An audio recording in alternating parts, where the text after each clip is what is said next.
Welcome back to the Real Work Show. I'm sitting here with my buddy. We're reminiscing, but we're also asking and answering questions to help you understand more about what life is like working as a musician. How's it going, Josh?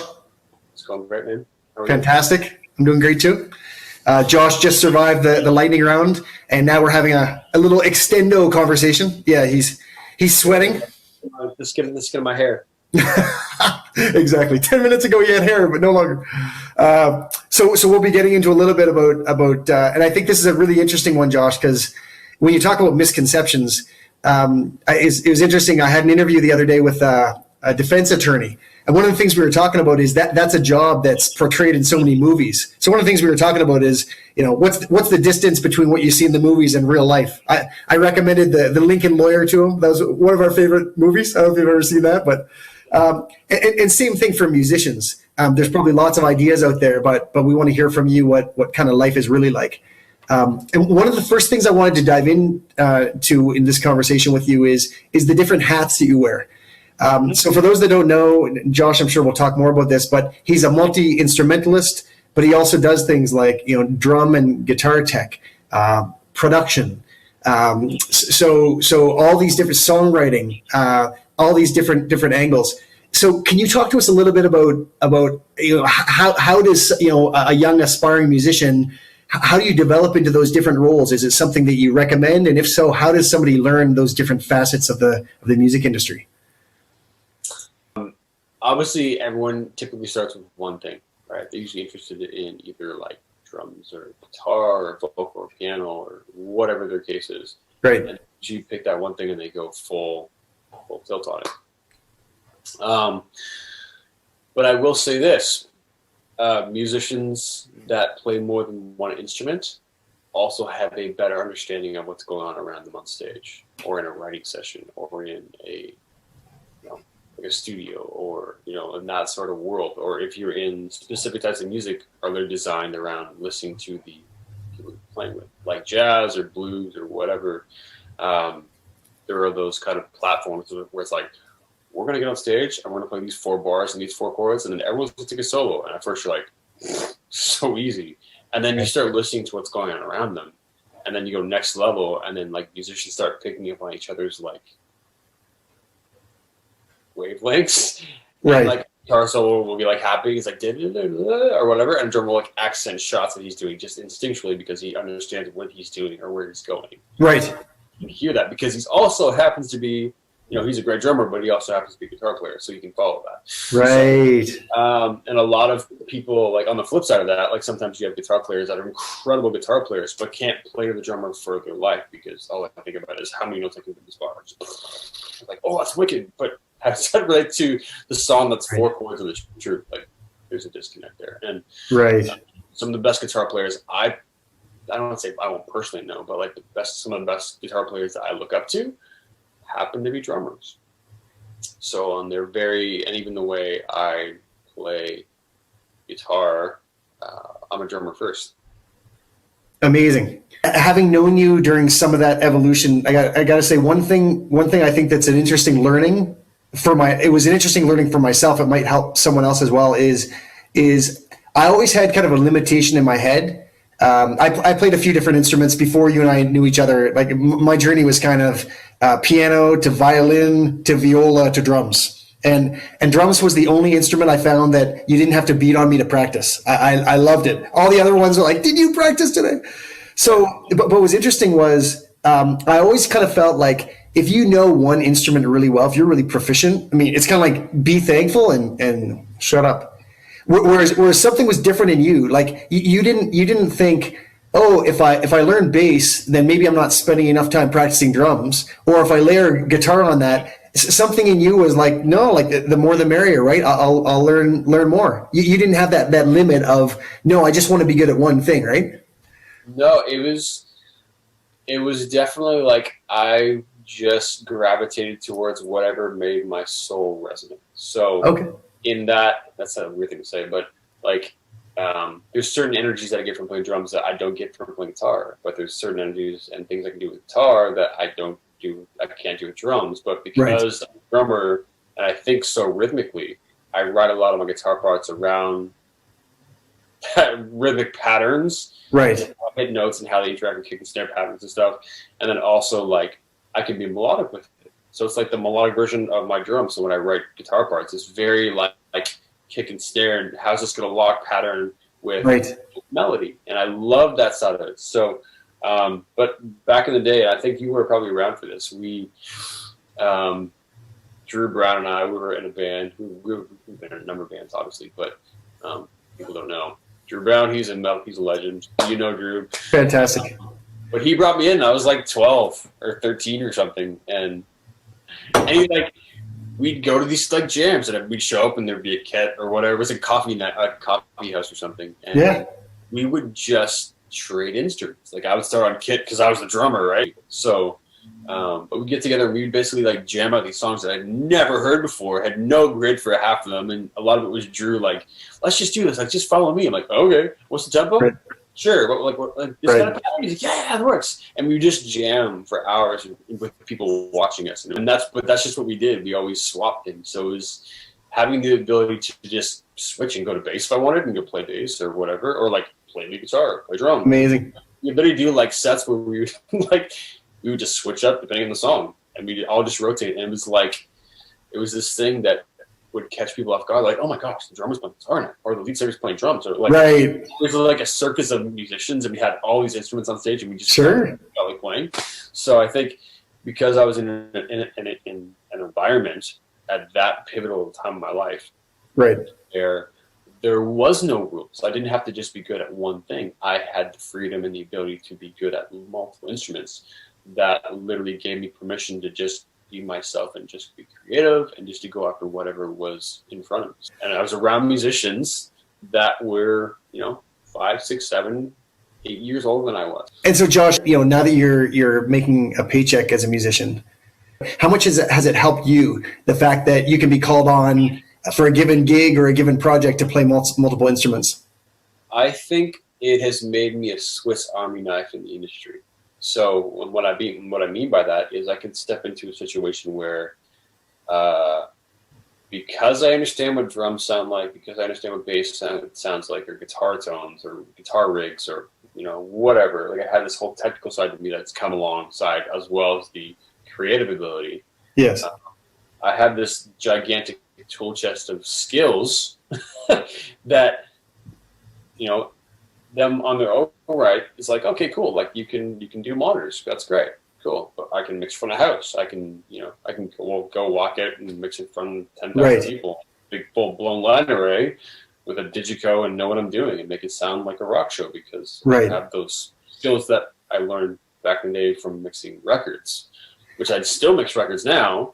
But because I understand how drums are supposed to sound, I can go into a studio situation and do what I do and get drum tones. Or same thing, jumping into guitars and like track guitars for people or engineer guitars for other artists or whatever. But even like case in point, like I work with the Truce, so I'm their guitar tech officially their guitar tech or whatever. Have been for about 2 years now.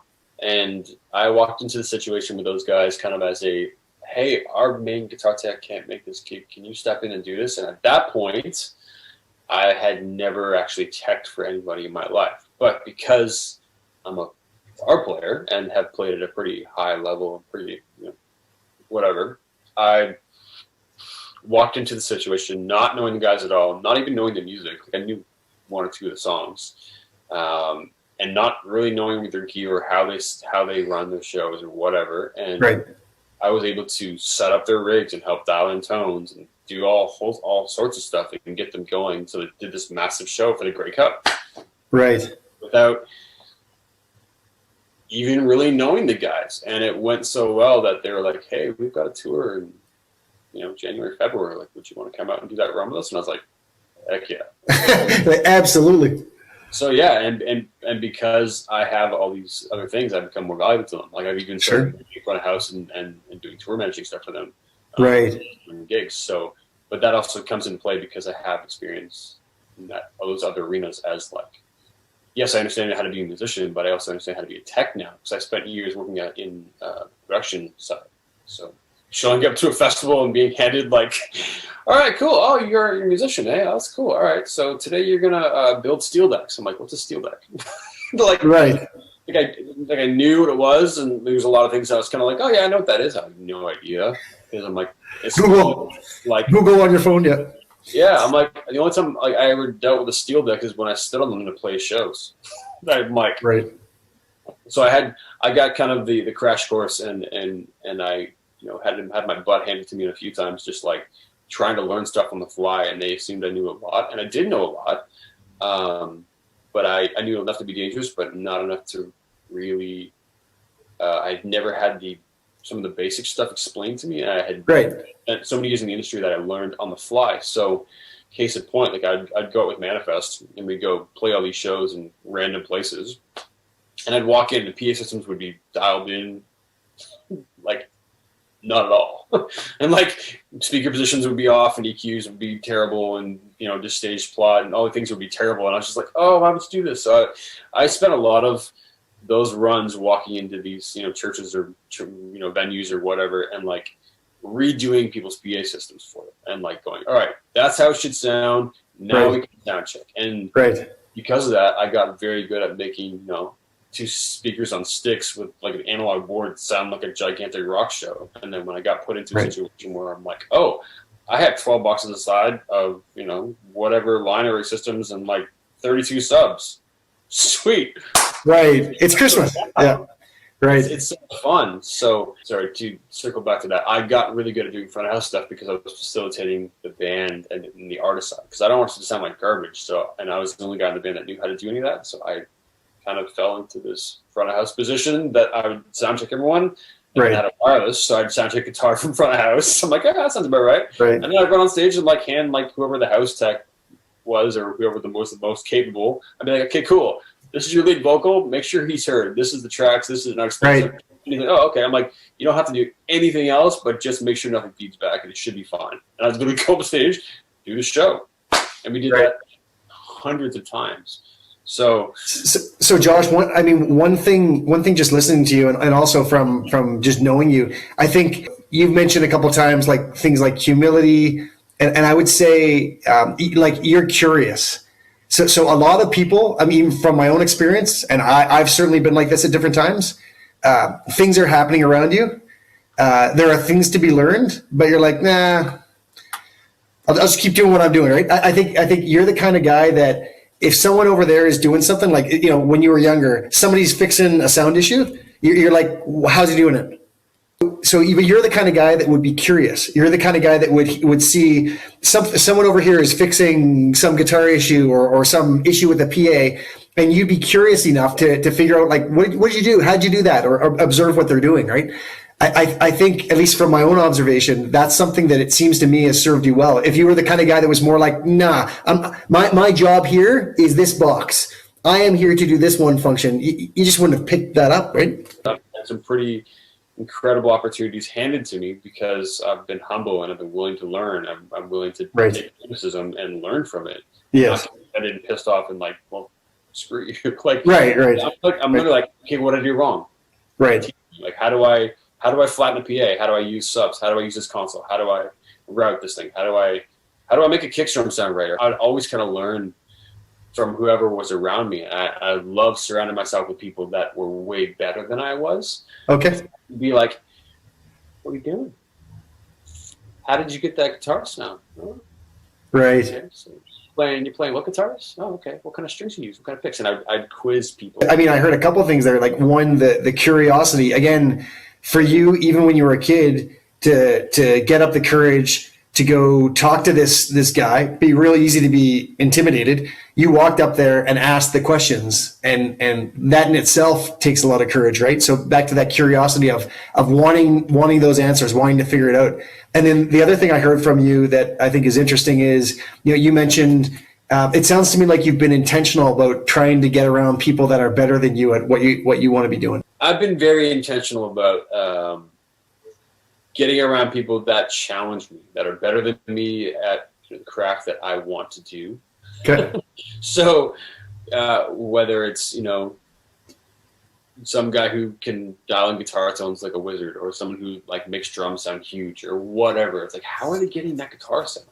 You know, I've always wanted to be swimming out of my depth because I've always wanted to be put in situations where I've been forced to grow. You've probably had lots of interaction with the kind of management or executives in the music industry. So whether that be touring managers or band managers or producers for albums, maybe you've been working on a project and there's another producer. What kind of characteristics are those folks looking for in the up and coming musicians? If they're putting a team together, whether it's filling roles in a band or whether it's putting together a team to go on tour, other than kind of the raw talent, which I assume is basic, you got to know your stuff. Other than that, what do you think they're looking for? Yeah, the talent is like kind of like your ground floor. Like, oh, you can play guitar, awesome. Second level is, are you a good person? Like, are you going to be a loose cannon? Like, can I trust you? That's right. The next one. Number three. That's right. Number three is like, are you a good hang? Are you a good person to be around? Like, do I want to spend hours and hours and hours on a freaking bus traveling the coast to coast together? Are you a good human being? Like, are you honest? Are you respectful? And it's interesting. I've had this conversation now with several different people in very, very different areas of life and very different areas of work.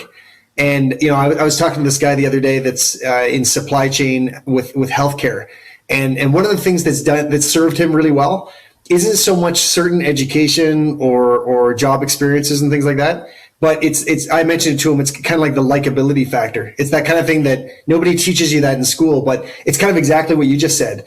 If nobody, no matter how bright you are or talented or how much experience you have, if nobody wants to, like you said, if nobody wants to hang with you, you might not be getting phone calls. And yep. Would you say that's definitely true in the music industry as well? I would say that's absolutely 100% true. I would rather someone who's not as talented, but who's a good person, right, and a good hang, be on my bus than someone who's a super, super talented musician, but it's a total dickhead to deal with. Like, right. No one wants to deal with the prima donnas. Like, this is not, the 80s and not the 90s even. Like, right. Whole, like, super famous rock star motif thing. Yeah. No one cares anymore. Like, totally. People want to have access and they want to connect with someone who's real. Like, so the whole, like, standoffish rock star thing, on or off the bus, sorry. Right. It's just not a thing. Yeah, I've had a few of my own experiences watching, people on the stage treat people off the stage in a really, really kind of nasty way, and it kind of turns your stomach. Yeah. Like the sound engineer is not your slave. Yeah, no, it's funny that you say that because so before I did my stint as an actual like AV tech, I was the artist all the time. I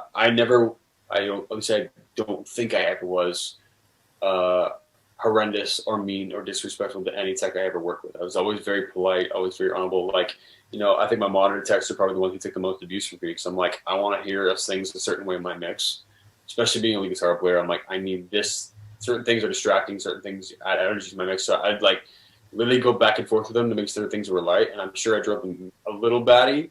Right. Okay, so switching roles into a tech role and being the guy who's huffing steel decks for like 12 hours or working, 18-hour days in blazing hot sun, and then dealing with guys who are like, my backline kit doesn't sound like good, or like some people that are just like complaining or being really difficult or showing up with like crazy demands when right. or like not showing up on time for sound check and then expecting you to bend over backwards. Like, right.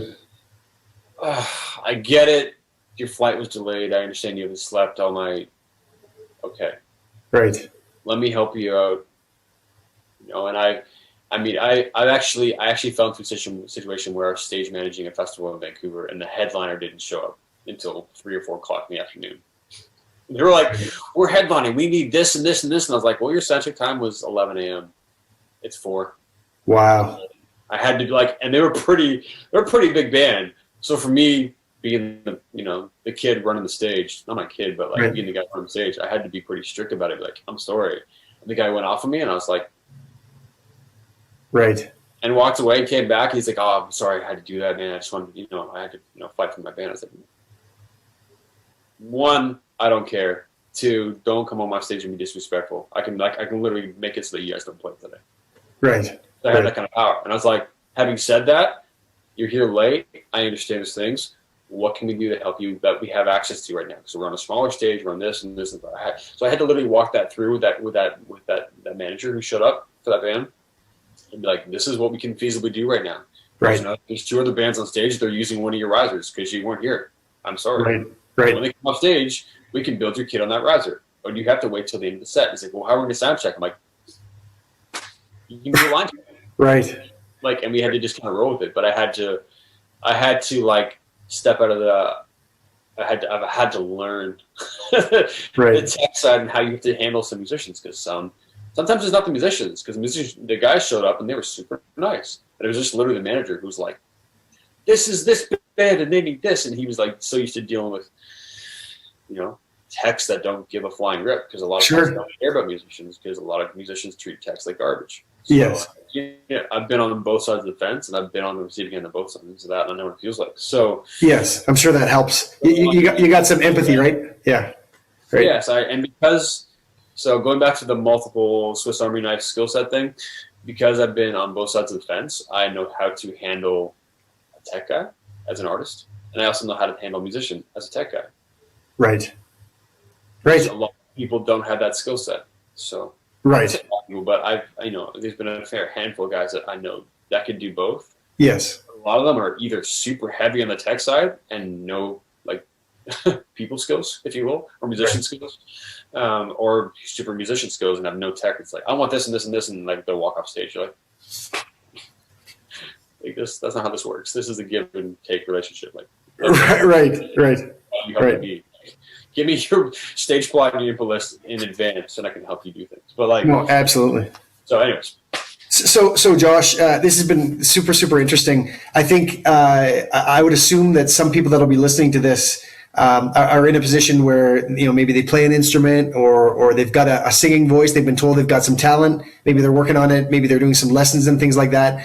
But they're interested in making it more than just a hobby or a side gig. They actually want to make it their work. They want it to be work that they can be passionate about. Any advice you'd have for them in terms of taking it beyond being a hobby or a side gig into something that they actually do as their main vocation? Any advice for them?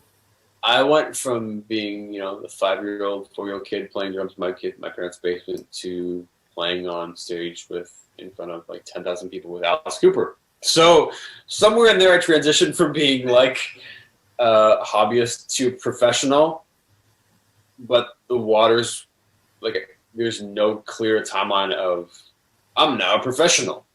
Right. It literally has been like I don't say passion project, but this is just something that I love doing. So whether there was pay or not, I'd still do it. Having said that, I have a family. I have a wife and 3 kids. Been married to my wife for a very long time, and in order for me to do that, I have to cover my costs. I have to cover my expenses. So the tough thing is that when you grow up volunteering your time away, it's very hard and very difficult to transition to, I have to charge you money for this now. Because, why would I pay you? You did this for free last week. It's like, well, yeah, but or whatever. And a lot of that comes down to people don't respect you, wherever your hometown is. They don't really respect you or value you until you go away and make a name somewhere else. Right. So that's why you see a lot of people, like I'm from Toronto.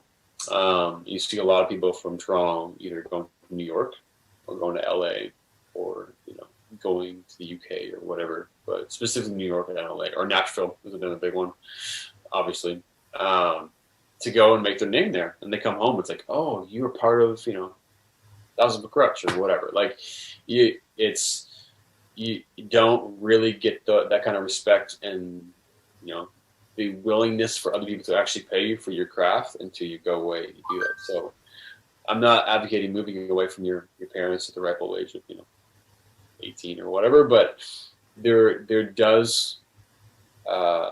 is some, how do I say this?